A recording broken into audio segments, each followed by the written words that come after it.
The rain seemed to have a mind of its own, although Zuma never minded being outside during small storms or showers. There was something about this storm that was unsettling him. The rain had been falling for hours on end, and not the rarest thing in the world, but certainly unnatural. Looking around, he couldn't fully understand what was creeping up his spine, and couldn't shake the feeling of anxiety that was stalking him from afar. But there was one thing he did understand. He knew that Sky was dead, gunned down by a certain German shepherd. He wanted that time was the answers to his questions, an answer as to what Chase had been keeping from them, an answer to as if he was slowly going insane. He remembered the shrieking gunshot that tore through the air, the screams filling the room and opening its eyes to a dead dog. He tried to keep his composure, holding on to Rocky as Chase struggled to defuse the room. But in the end, he couldn't stop himself from slowly breaking down. He and the rest of the dogs were exiled to their kennels shortly after, but Zuma was restless. He had to come outside into the storm to think, to address something in the arching void enrosed at his heart. Sky was gone, a core piece of the family that was never coming back. Her kennel stood like an empty tomb, her food bowl sitting outside in the loneliness, collecting rainwater absently. Now Zuma was sitting alone in the lookout clearing, his fur soaking over from the rain, staring ahead into the pitch blackness of the forest before him. He contemplated on running. If what Chase said was true, then there was no need to flee. All threats were taken care of. However, he couldn't shake the feeling that the shepherd was lying once again. A few minutes ago, he had a brief conversation with Chase. It was glaringly obvious that the shepherd had met him outside, that the power was going to his head. So what if Zuma strayed away from his kennel? He wasn't leaving, so he'd be out there if he wanted to. The lab made a passing comment about Marshall, hoping to shoo Chase away, which fortunately it did, leaving him to his solitude once again. "This is stupid," the lab muttered to himself, staring down at his paws. "Why now? Why us?" He pleaded into the dirt as if he spoke a soul who had been buried underneath him. A sickening feeling arose within him, as he soon realized it would soon be Sky sleeping under the ground. Zuma made a mental note of himself, already writing his speech for the funeral. Sky was an amazing pilot, a fearless leader, an amazing friend.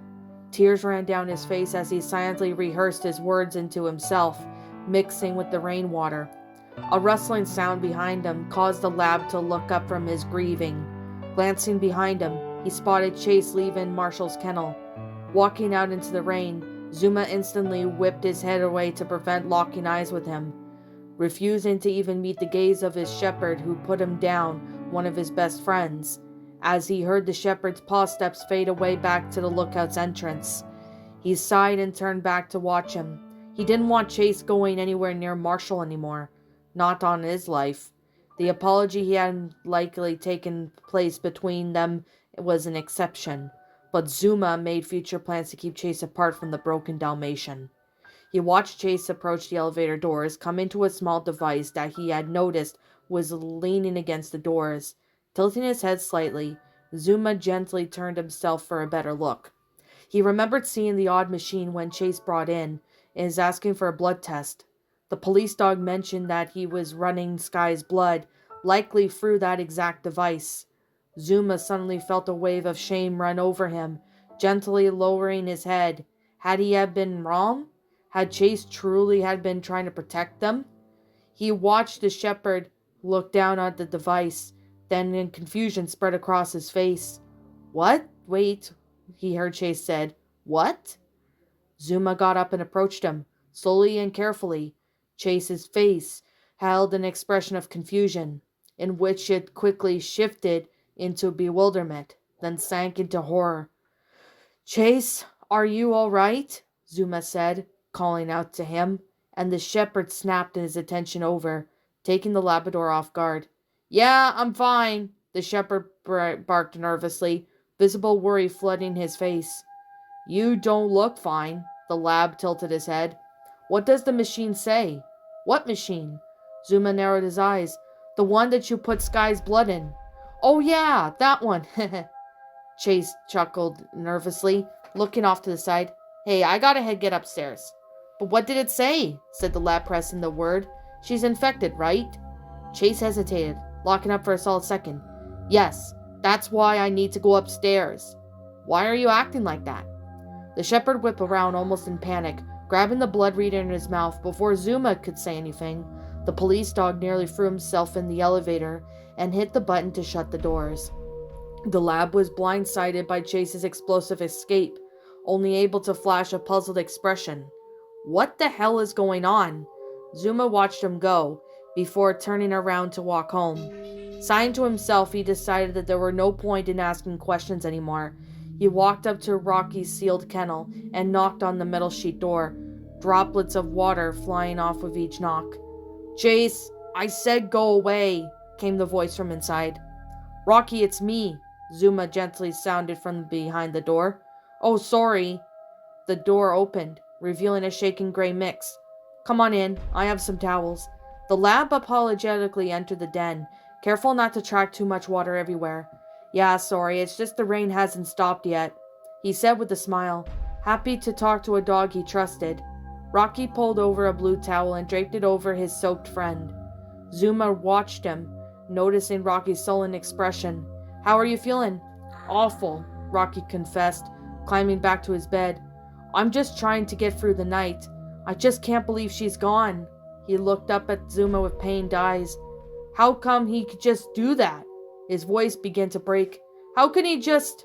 I think, Zuma tried to say, reaching for his paw forward comfortably, placed it on Rocky's. I think there's a lot of things we don't understand right now. He said Sky was a monster, the mix said, his voice shaking. Looking away, Zuma stared ahead at the walls. The comfort of towel was already warming him and drying all the way in the water in his fur. They stayed quiet for a few long minutes, then each one trying to form their own explanation of recent events. Thinking over his friend's distressed words, Zuma's mind came to a clear, yet disturbing conclusion. I think we should be careful around Chase for a while, Zuma said slowly. He doesn't seem like himself. What do you mean? Rocky asked, shuffling farther into his bed. The lab shook his head. I can't really explain it. You know those moments where you've known someone for your whole life, then they suddenly change? A sinking feeling rose in his heart as the more he spoke. Rocky, I don't think Chase is there. Not there? The mix went eye-wide. I don't trust him, Zuma concluded. Do you? Rocky flattened his ears. Hell no. Did you hear what he said about conspiring with the ACG? Those same dogs who beat me up? The lab gave a low growl. I'm honestly sick of hearing about those stupid military dogs. How do you think I feel? The mix stood up, his fur bristling. Just for once, I think everything's okay. Then out of nowhere, it comes out that Chase is hoarding guns and talking with their captain. Well, I'm glad someone feels the same way as me. Zuma smiled to himself. I'm gonna go talk to the others, see how they're doing. I guess I'm the only one who actually dared to step out of my kennel. Are you suggesting that I'm scared of Chase? Rocky raised an eyebrow. I mean, are you? The mix suddenly stopped, interacting a little as his eyes went off the ground. A little. Zuma sighed, feeling sympathetic. It's okay. Just stay behind me if you feel need to. The fearful mix nodded in reply, but failed yet to hide the smile that was slowly brightening his face. Tragedy had torn through them like a white-hot knife, and Zuma took it on himself to keep everyone together, no matter what Chase tried to do. With one final reassuring nod to Rocky, he shed his towel and left the kennel, making sure to close the door behind him so no rain would flood in. It was slightly uncomfortable to be all wet again, but he pushed away the thought as he approached Rubble's kennel. Rubble? Zuma knocked on the door. Are you all right in there? No response, although a faint rustling sounds can be heard from inside. He definitely wasn't asleep, and could Zuma clearly hear what seemed to be a drunken stumbling, running into things, and objects falling onto the floor. Rubble? The lab asked again, motioning to open the door. No, Chase said to himself, staring down at the blood reader as it ran and hit in his head. That can't be right. He blinked at his eyes several times, trying to make sense of the words before him. Was the machine still overheated? Broken even? Negative. Sky's blood tested negative for the parasite. Staring down at the machine in bewilderment, panic surged within his head, accompanied by a large burst of static that crept over his brain, deafening out the sounds for rain. For a brief moment, Chase was at a loss for his own purgatory, hearing and seeing nothing but what was before him.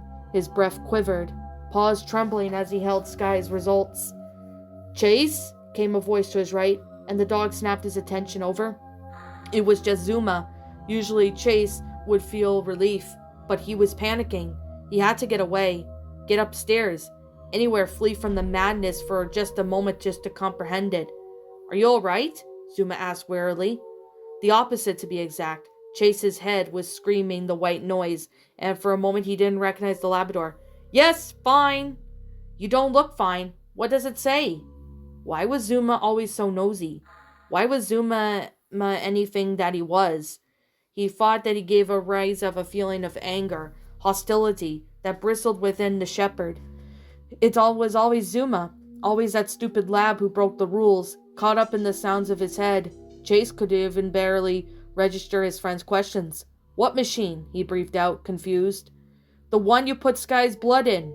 "Oh yeah, that one." Chase tried to laugh it off by his mistake. "Hey, I gotta get upstairs." His mind was barking at him. Run, flee, run faster. Run anywhere just to get away from the others. Run somewhere where you can break down sobbing at your own failures. "But what did it say?" Zuma said, took a step forward. "She's infected, right?" Chase's body, he felt it locked up. He could lie right now and be done with it. But how much time would that buy him? "Yes, that's why I need to go upstairs." "Why are you acting like that?" With no further excuses to give, Chase turned sharply and fled the scene, grabbing the blood reader and running up to the elevator, shutting the door as fast as he possibly could. He caught a brief glimpse of Zuma's confused expression. There was no time for that now. He had to get back to the boiler room and rip up the answer wherever the possibility could. He placed it in circles, and the elevator closed and began descending, whimpering to himself that he had returned to the underground. It couldn't be true. It just couldn't. Chase made every single attempt to deny it, but the truth was looming over him, was just waiting for him to look it up. He was almost running in place when the electric doors slid open, and the wave of heat washed over him. He could care less about the temperature now. Savagery gripped his mind as he bared his teeth, claws unseeving from his paws. He took no time sprinting back to Sky's body, still laying motionless on the table. He jumped in out of a single motion, planting his soft paws on the table firmly and staring down into the cockapoo's dulled, lifeless eyes. "Show yourself!" he barked, insanity in his eyes. "Show yourself, damn it! I know you're in there!" Not a word was spoken in response. Was he expecting it to? "Ferox Miles! That's your name, right?" He was nearly screaming now. "Come out of her and face me!" He slammed his paw on the table, knocking off the small metal tools that impact the sound ringing throughout the room. "I said come out!" He wanted to so badly, to deny it, like if he truly believed hard enough that he would change reality, willing himself into the right and erasing what could have possibly been the worst mistake of his life.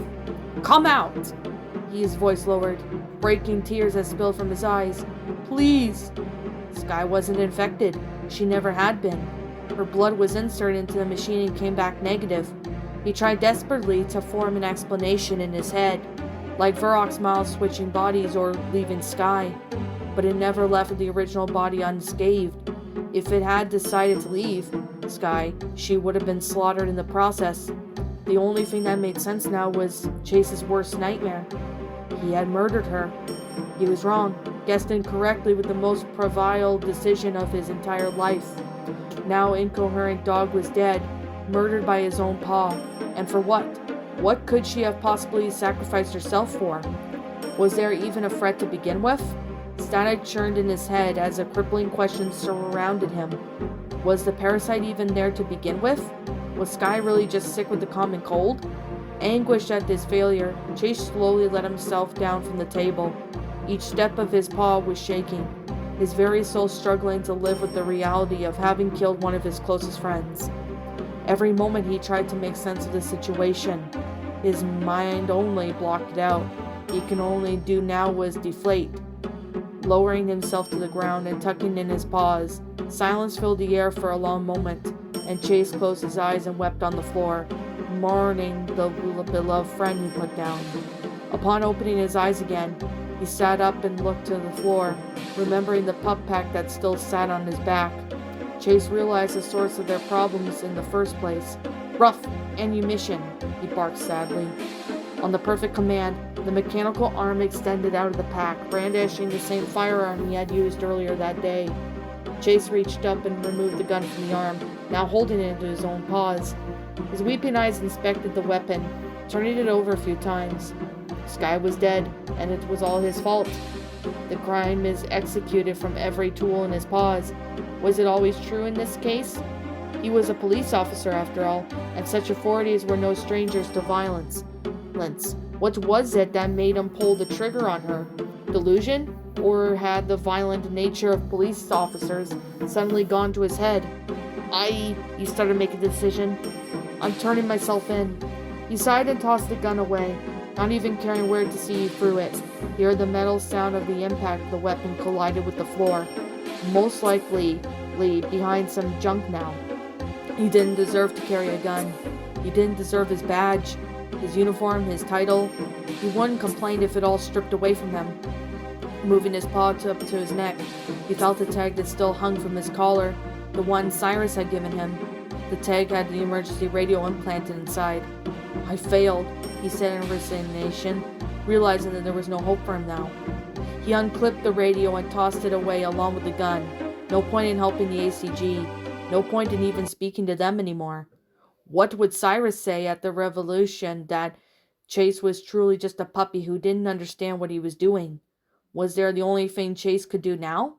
Wait out the storm and for Ryder to return? But what would he tell his friends? They had to know eventually. They had the right to know the truth, although he didn't really have that conversation planned, especially after he lied to Zuma. Sighing, he turned to left the boiler room, shutting the doors behind him as he entered the elevator. It felt like a dream as he moved back into the surface, with the shepherd blankly gazing into the wall as he watched his life fall apart. The static in his head continued onto it as it screeched in his ears, but Chase made no effort to claim it. Now he understood it, at least in his own way. The noise was there for a reason, a figment of punishment for himself. He had nothing but his own mistakes to as now. The doors opened, revealing a dark downpour outside. Chase quickly made plans to retire to his kennel and sleep away the entire horrid night. "Help!" cried a voice. He quickly picked up his head, and the ears stiffened in alarm. "Chase!" Zuma cried out, straining to keep the kennel door. "Over here!" It took him a few seconds to process the situation, but Chase quickly sprang up in action. "Zuma?" A violent clang erupted from Rubble's kennel, sounding like something within it was bouncing off the walls, causing the entire structure to sway. "Get back!" the lab shouted as the other dogs emerged from their kennels. "What was that?" Rocky exclaimed, eyes widening in sight. Low growls began to emit from the kennel, layered on one another like dozens of dogs were all snarling at once. "Holy shit!" Chase muttered to himself, eyes widening as he began to take steps back. A brutal sound of impact sounded from the den, the walls visibly beginning to bend outward. With the forceful blow, the kennel lost more of its stability as the creature within it fought to break free.